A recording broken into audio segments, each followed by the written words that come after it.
साईं की बात।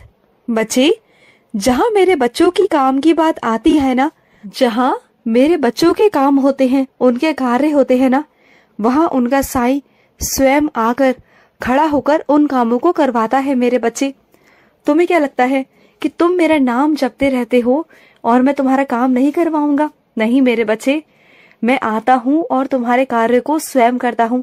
तुमने कई बार ध्यान दिया होगा कि तुम्हारे कई काम बहुत ही आराम से हो गए। तुम्हें ऐसा लगा होगा कि शायद वो काम आराम से होना ही था। नहीं, उस काम में बहुत अड़चने थी, लेकिन उस काम को मैंने खुद खड़े होकर वहां पर करवाता हूँ। साक्षात रूप में मैं वहां खड़ा होता हूँ मेरे बच्चे, और तुम्हारे सारे कामों को मैं ही करवाता हूँ। और सुनो, तुम अगर ना मेरे अंदर, मेरी गहराई में डूबना चाहते हो ना, तो जैसे समुद्र के किनारे सब लोग आकर बैठ जाते हैं, वैसे मत बैठो मेरे बच्चे, बल्कि समुद्र में डुबकी लगा कर ना, जो उसके खजाने हैं, हीरे मोती जवाहरात, वो अगर चाहते हो ना, तो उसके लिए हमें समुद्र में डुबकी लगानी पड़ती है ना मेरे बच्चे। तो बस वही है मेरा भी, कि जो मेरा बच्चा मुझ में गहराई तक जाएगा ना, वही सब कुछ पा सकता है। और अगर बाहर से बस ऊपरी मन से मुझे पूजेगा, प्यार करेगा ना, तो वो कभी भी मेरी गहराई तक नहीं पहुंच पाएगा। मेरी गहराई तक पहुंचना इतना आसान नहीं है। वही मेरी गहराइयों तक पहुंच सकता है जो मुझ में समा जाए, जो मेरी बातों को समझ पाए, गहराइयों को समझ पाए, अपने साईं के एक एक शब्द को समझ पाए, जो मेरी साईं सा चरित्र कहती है ना, एक एक शब्द को कह पाए, समझ पाए, और जो उनके वाक्य हैं, जो शब्द है ना, और जो मेरे वचन हैं, उन्हें अपने जीवन में उतार पाए। तभी मेरा बच्चा मेरे गहराइयों तक पहुंच कर ना, जो वो खजाने हैं ना, वो पा सकता है।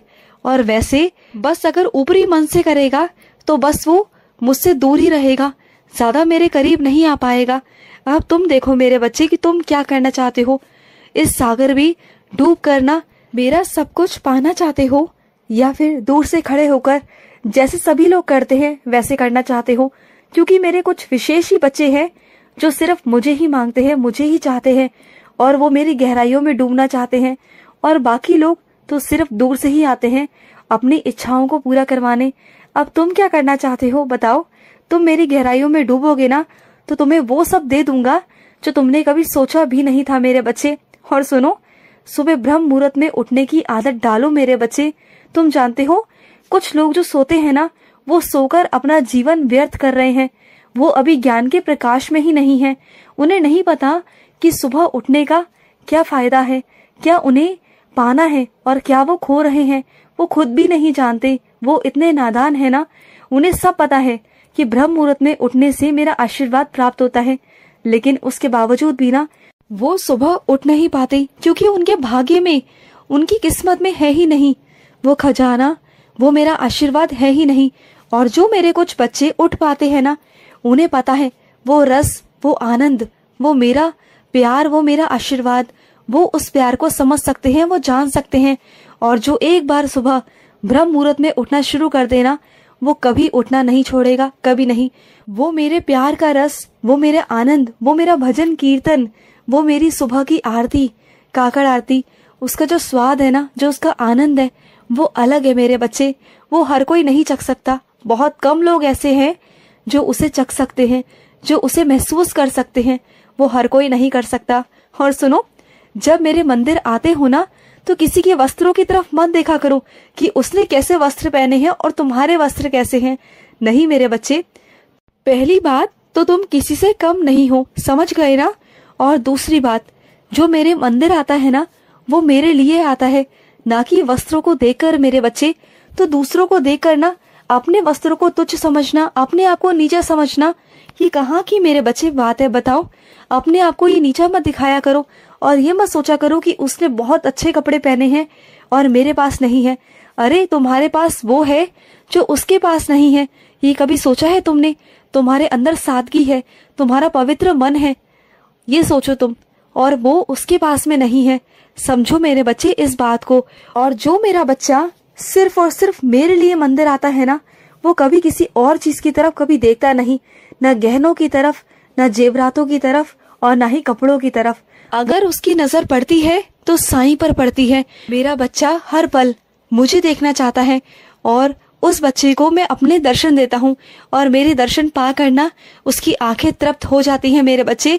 फिर उसे कुछ और देखने की चाह रही नहीं जाती, क्योंकि उसकी आंखों में मैं प्रवेश कर जाता हूँ, उसके मन में मैं प्रवेश कर जाता हूँ, उसके दिल में। तो मेरे बच्चे, तो ये सब देखने मत आया करो।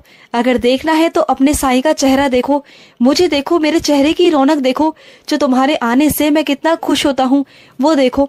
तुम्हारे साईं ने जिंदगी भर मेरे बच्चे, जब तक मैं शारीरिक रूप में रहा, मैंने वही अपने फटे पुराने कपड़े पहने, वही जीवन व्यतीत किया। भिक्षा मांग कर मैं खाना खाता था। मैं चाहता था तो बहुत कुछ कर सकता था। मैं तो ब्रह्मांड नायक था, मैं तो राजा था मेरे बच्चे। मैं चाहता तो बहुत कुछ कर सकता था। मैं वो जीवन व्यतीत कर सकता था जो किसी ने सोचा भी नहीं था। लेकिन उसके बावजूद भी मैंने अपने बच्चों को ये सिखाया कि अमीरी और गरीबी कुछ मायने नहीं रखती। अगर गरीब रहने में ना बल्कि सुकून है, शांति है। उस अमीरी बिस्तर पर वो शांति, वो सुकून कहाँ जो तुम्हारे पास है मेरे बच्चे। सुकून की नींद जो हर किसी के पास नहीं होती, जो अमीर लोगों के पास तो बिल्कुल नहीं होती मेरे बच्चे।